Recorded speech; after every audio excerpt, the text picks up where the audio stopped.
Welcome to the Brain Fix podcast, discussing all things brain. I'm Dr. Nina Milosavljevic, a lecturer in neuroscience at the University of Manchester, and our guest on the podcast today is Professor of Neuroscience, Rob Lucas. And today we will be discussing animal photobiology and how animals respond to light. Rob, it's a great pleasure to have you here today. Welcome to the podcast. So, I know you for quite a few years now. But for our audience, could we start with a little background into your research career and what has led to your current research interests? Thanks, Nina. It's a great pleasure to be here. So I guess I'm really a physiologist by background and always worked in the nervous system of mammals. And my two big interests have been in how animals keep sense of time, so biological clocks, and related to that, how they detect light. And those two processes, of course, are linked because the main way in which animals tell time is by measuring the daily and yearly changes in light intensity. So that's how those two things came together. And since then, I've sort of maintained interest in general in the processes of light detection, which I guess is what we're talking about today. Oh, great. So how do then animals sense light? Yeah. What do they use for? Well, it all starts actually with a really interesting group of proteins called opsins, which people might have heard about from their school time or just general interest in vision. And the most commonly known opsins would be probably rhodopsin. So rhodopsin is the protein that's in our rod photoreceptors in our retina that's responsible for the really remarkable thing of taking the tiny amount of energy in a photon and turning it into a biological signal which allows us then to see. And in rod photoreceptors, that's an incredibly efficient process, which means that at least in principle, if you're dark adapted enough, you can detect the presence of even one or two photons falling on a rod photoreceptors.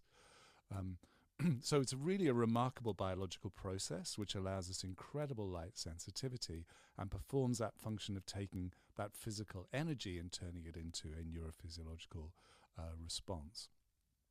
So it turns out that rhodopsin, which was the first of these types of proteins to be identified, is really a member of a much bigger group of proteins that all perform a similar type of response or similar type of function. So if we just move slightly beyond rod photoreceptors, people may well have heard of cone photoreceptors. So those cone photoreceptors are what we use for daytime vision and to detect color, distinguish color. And they have their own type of opsin proteins called conopsins, which come in a variety of different flavors that are sensitive to different wavelengths and therefore give us this sense of color. But then you move beyond that, and there are a whole range of opsins that people probably haven't heard of at all, which are responsible, for example, for the parietal eye of a lizard being able to sense light, the pineal gland of a fish. There are deep brain photoreceptors in a chicken, for example. So there's a whole family of opsin proteins which perform slightly different versions of this task of absorbing a photon and turning it into a biological signal. And they do that in really a way which is an archetype for how signaling works between cells anyway, in the nervous system and actually across the body, which is because they're members of what are called G protein coupled receptors.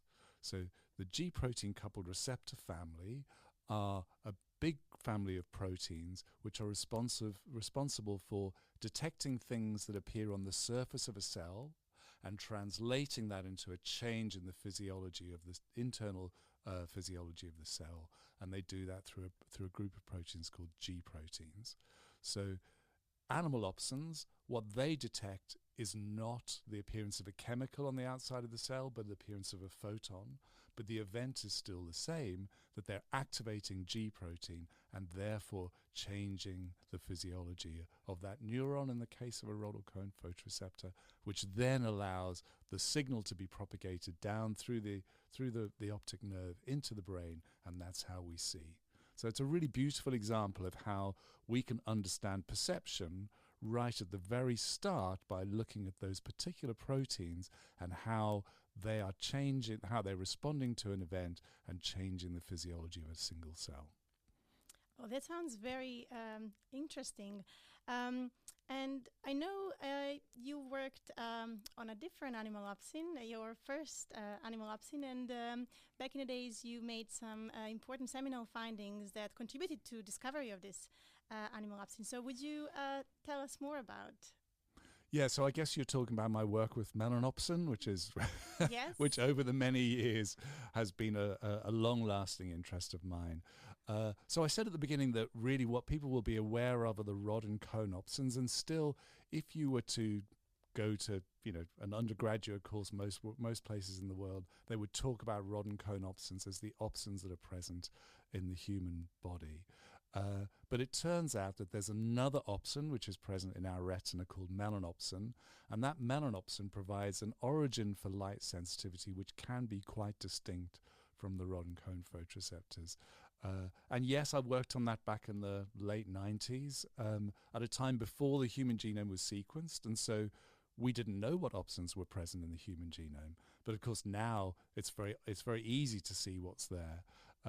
But at that time, through various types of experiment, it became clear that there was something in the human retina outside of rods and cones that was able to drive a light response. And it turned out that this protein is called melanopsin. And melanopsin is a very, very cool a protein to work on, because it turns out it does lots of things, but probably its most the key function that people know about it is it's responsible for setting biological time. So our internal circadian clocks need to be set daily to ensure that they accurately reflect external time.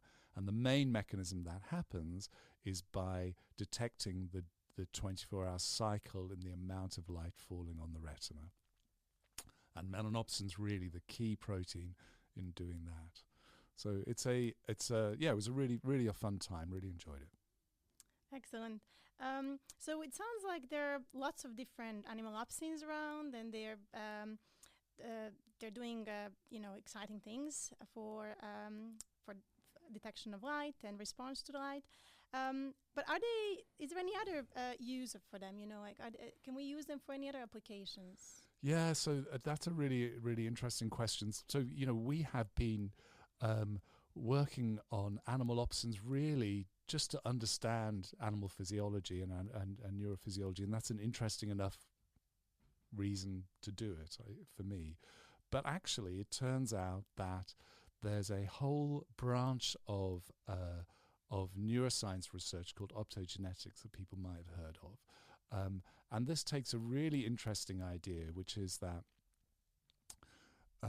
light as a stimulus for both experimental and clinical manipulation has a lot of very, very attractive features.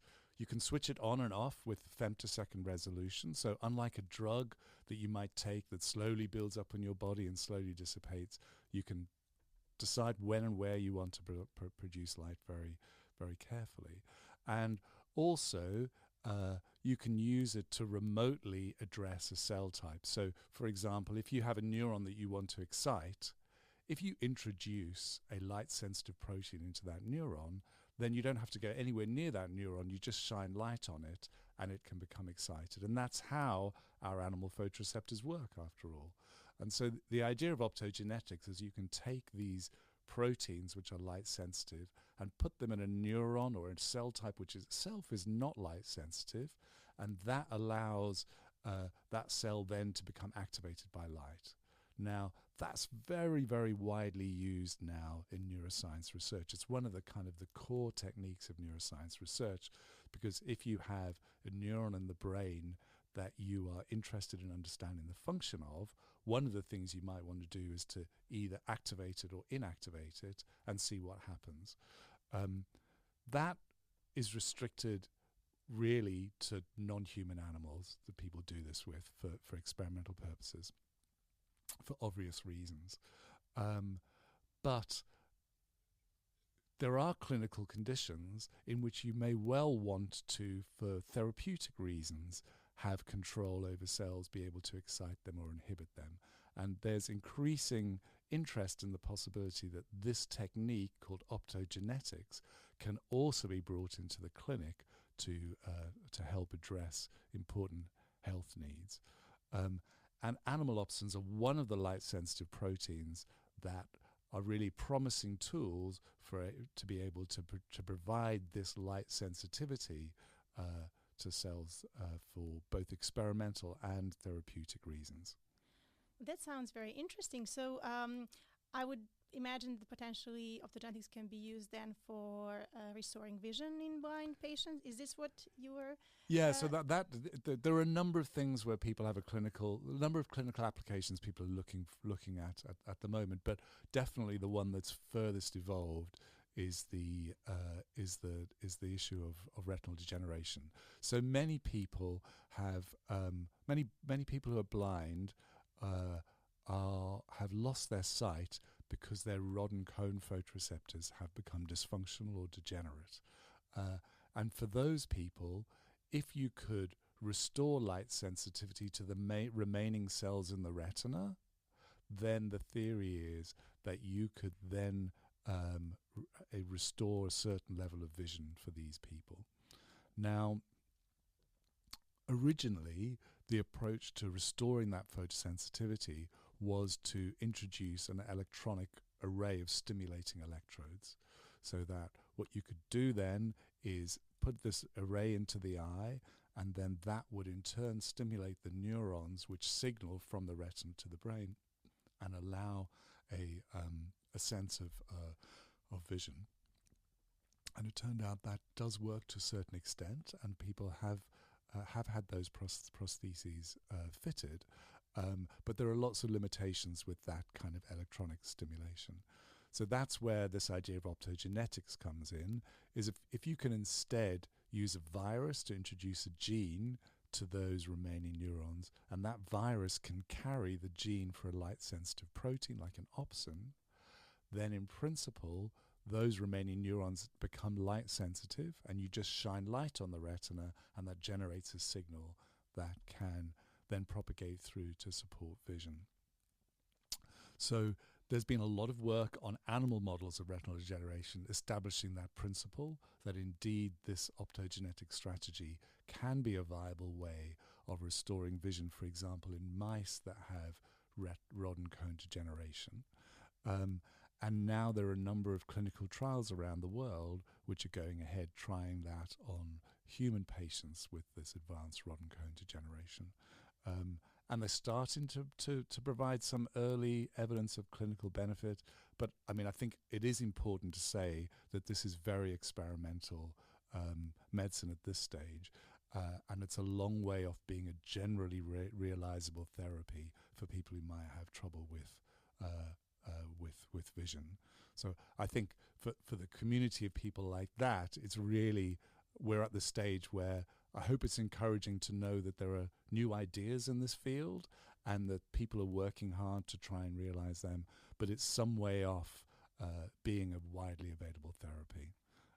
But I think in general, this idea of using light to regulate neurophysiology is such a neat tool, and it's so widely used now in neuroscience that I think I'd be surprised that if in one form or another it didn't end up being in the clinic and benefiting patients. Well, that sounds really exciting, and I think it's really important work that, your lab and many across the world are working, because obviously it's very exciting to understand animal opsins and how animals respond to light, but if we can have a translational application and actually help people, I guess that's the most rewarding part of our job, I would imagine. Well, it's definitely one of the things, but I think I think one of the other really important reasons for this is that it highlights the importance of that link between basic knowledge and application.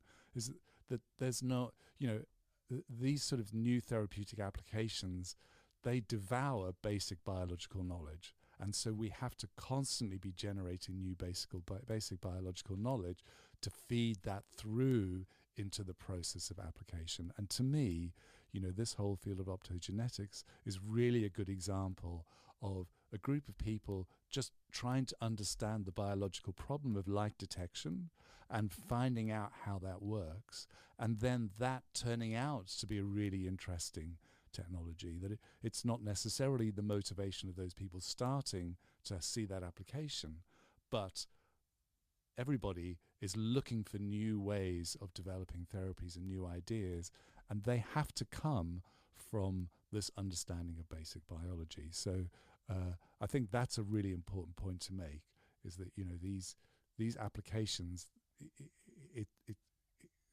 fundamentally always have to come from an understanding of basic biology. Yeah, I completely agree with you.